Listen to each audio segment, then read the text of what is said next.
Welcome back to the channel. So here I am making an 8 feet tall shelf, adjustable shelving. So I got the shelf pins right here. That's where the little pins are gonna go. So I got this little Kreg little jig that I bought. You know, I had a few years with it, and as you can see, it's very practical. Comes with a drill bit and the pin alignment, which is this right here. So basically, after you did a few holes, you can put it on the last one right there, and then just put that in there, and then you can start making your holes. So let me show you how we do this.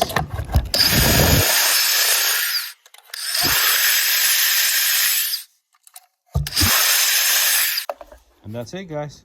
Well, hopefully you guys like this video, and if you do, please like and subscribe to the channel. We'll see you all in the next one.